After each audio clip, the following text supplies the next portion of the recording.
Hickory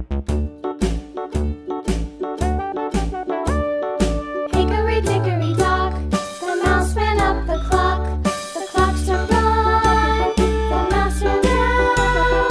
Hickory dickory dock, tick tock, tick tock.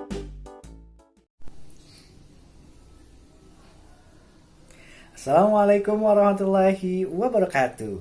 Minnal aizin wal faizin, maafkan lahir dan batin. Selamat para pemimpin, rakyatnya makmur terjamin. Teman-teman, hari ini kami mau mengucapkan minnal aizin wal faizin, mohon maaf lahir dan batin. Taqabbalallahu minna wa minkum.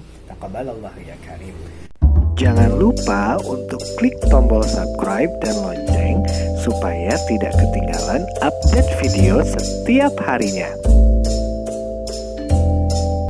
Alhamdulillahirrabbilalamin, pagi hari ini kita semua dalam suasana Hari Raya Idul Fitri 1441 Hijriah. Semoga pada kondisi ini kita semua tetap dalam keadaan sehat. Mudah-mudahan ibadah kita semua diterima oleh Allah Subhanahu wa taala dan juga menjadi keberkahan yang sangat luar biasa bagi bangsa Indonesia dalam menghadapi masa pandemi COVID-19 ini. Nah, hari ini secara spesial kami ingin mengucapkan terima kasih banyak terlebih dahulu kepada para pejuang di garis garda terdepan yang masih terus berjuang bagi bangsa ini menyelamatkan warga masyarakat Indonesia dari ancaman virus COVID-19. Terus juga kami ingin mengucapkan juga terima kasih banyak kepada seluruh warga masyarakat Indonesia yang sudah mentaati aturan protokol pemerintah untuk tetap menjaga kesehatan, terus kemudian menahan diri untuk tidak pulang, walaupun saya secara pribadi juga merasakan kesedihan yang sangat luar biasa yang dirasakan oleh teman-teman semua yang mungkin di hari spesial ini nggak bisa pulang, nggak bisa bertemu dengan orang tua, nggak bisa bertemu dengan anak dan istri, nggak bisa bertemu dengan saudara-saudara, tapi mudah-mudahan apa yang menjadi ikhtiar kita untuk tetap berdiam diri di rumah itu menjadi doa ladang ibadah kita untuk tetap menjaga negeri tercinta kita, negeri Indonesia. Jadi tidak ada lagi ungkapan yang sangat luar biasa dari kami semua untuk mengucapkan terima kasih yang sebesar-besarnya kepada saudara-saudara kami yang sangat sudah luar biasa berikhtiar menjaga Indonesia agar tetap sehat dengan berdiam diri di rumah. Tidak bertemu bukan berarti kita tidak sayang, tidak bertemu bukan berarti kita juga tidak mencintai, tidak bertemu juga bukan berarti kita tidak memaafkan. Kita semua bisa tetap bersilaturahim dengan banyak cara, ya, dan mudah-mudahan semua ini cepat berlalu tentunya, ya. Jangan lupa untuk klik tombol subscribe dan lonceng supaya tidak ketinggalan update video setiap harinya. Ya, selamat pagi teman-teman. Bertemu kembali di channel YouTube Belajar Bareng Abinaya. Pagi hari ini saya ingin berbagi pengalaman membaca saya terhadap salah satu buku karangan Pak Amir Faisal dan juga Bunda Zulfanah yang berjudul Menyiapkan Anak Jadi Juara. Bukunya seperti ini. Oke. Di dalam buku ini sebenarnya ada hal-hal yang sangat menarik yang bisa kita bahas bersama-sama. Juga kalimat yang bagi saya memotivasi diri saya selama masa pandemi ini. Saya berharap kalimat yang dituliskan oleh Pak Amir Faisal ini dan Bunda Zulfanah di dalam bukunya memang benar-benar akan terjadi setelah pandemi ini selesai, gitu ya. Tulisannya seperti ini. Kita bermimpi suatu saat kelak anak-anak akan berlari ke sekolah dengan dada yang sesak penuh dengan semangat. Kemudian guru-guru berdiri menyambut mereka bak sahabat yang sudah lama bertahun-tahun tidak jumpa. Nah, mudah-mudahan nanti setelah selesai masa pandemi ini kita semua bisa menyambut anak-anak seperti apa yang dituliskan oleh Pak Amir Faisal dan Bunda Zulfanah ini. Ini benar-benar menjadi motivasi yang sangat luar biasa untuk kita semua, khususnya bagi guru yang saat ini juga sama-sama harus berjuang memberikan proses pembelajaran di rumah. Oke, mungkin tidak semua isi buku ini akan saya bahas, tapi ada beberapa yang sangat menarik dari buku ini yang dibahas. Yang pertama adalah kita memahami tentang bagaimana kita membangun individu bermodalkan fitrah. Nah, ini menjadi hal yang sangat menarik bagi saya ketika saya membaca buku tersebut gitu. Ternyata memang individu atau seseorang itu diciptakan oleh Allah Subhanahu wa taala dengan berbagai potensi dan kemampuan yang diberikan Allah Subhanahu wa taala kepada anak-anak kita dan bahkan terhadap diri kita. Cuman kadang-kadang kita lupa terhadap modal fitrah yang sudah Allah berikan gitu. Nah, ada berapa sih sebenarnya modal fitrah yang Allah berikan kepada kita sebagai manusia? Di dalam buku tersebut diungkapkan ada sekitar 3 poin yang harus kita pahami bersama. Yang pertama, modal fitrah itu fitrah batiniah.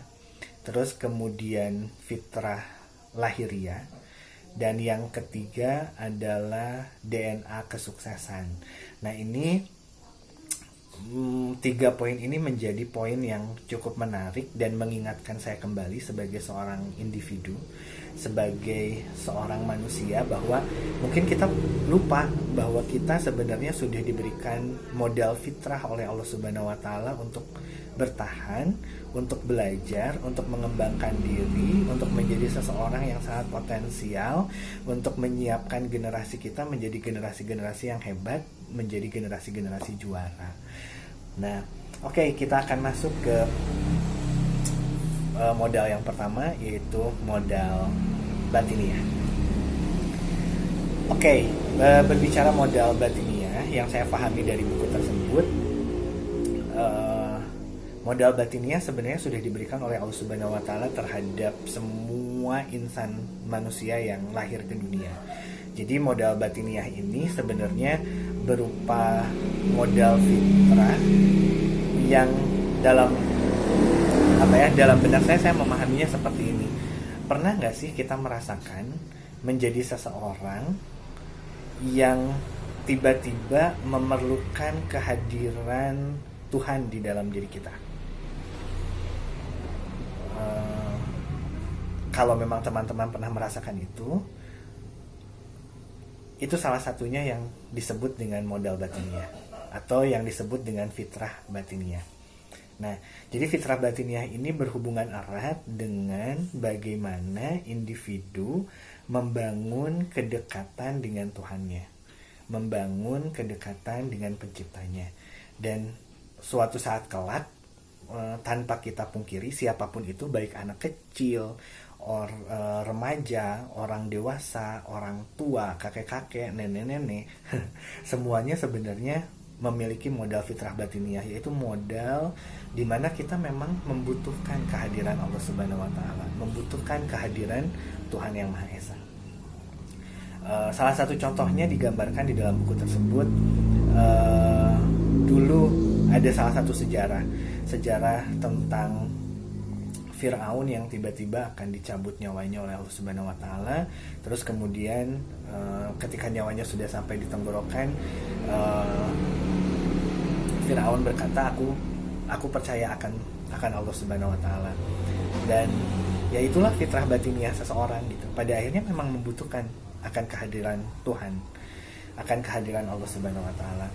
Atau ada contoh lain, misalkan pernah nggak sih ayah bunda, semua teman-teman dimanapun berada, pernah nggak sih merasakan dimana kita ngerasa diri kita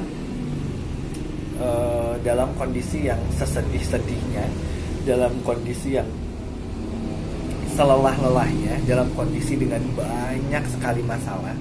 Saya mau tanya, siapa sih yang biasanya disebut pertama kali ketika kita berada dalam kondisi tersebut? Ya, saya secara pribadi, kalau saya mengalami itu, saya akan mencari Tuhan saya akan mencari Allah Subhanahu wa taala. Kadang-kadang kalau kita nangis nih, kalau ada ibu-ibu sedih, kalau ada ibu-ibu sedih, kalau ada ayah-ayah sedih, biasanya kalau nangis itu yang disebut tuh, kalau kata bahasa Sundanya Gusti gitu ya, menikih teuing hirup teh gitu. Atau misalnya ya Tuhan atau ya Allah, kenapa ya hidup saya seperti ini gitu. Sepertinya banyak sekali masalah. Pasti yang disebut bukan suami, bukan orang tua, bukan siapapun gitu. Tapi fitrah batiniah ini adalah fitrah yang mendorong seseorang untuk dekat dengan Tuhannya. Yang mendorong seseorang untuk sangat sekali membutuhkan akan kehadiran Tuhannya gitu. Jadi sekali lagi ini adalah modal ya, modal seseorang untuk belajar, modal seseorang untuk meningkatkan potensinya, yaitu mereka harus kembali disadarkan bahwa setiap individu memiliki modal fitrah batiniah ini gitu ya. Kita tidak bisa bertahan, kita tidak bisa ini kalau kita tidak tidak memasrahkan diri kita juga gitu. Ada usaha, ada juga doa, dan doa kita terhadap Allah Subhanahu wa taala. Jadi memang seseorang itu mau tidak mau, bagi saya secara pribadi pasti membutuhkan kehadiran Tuhan, membutuhkan kehadiran Allah Subhanahu wa taala. Itu modal fitrah yang pertama.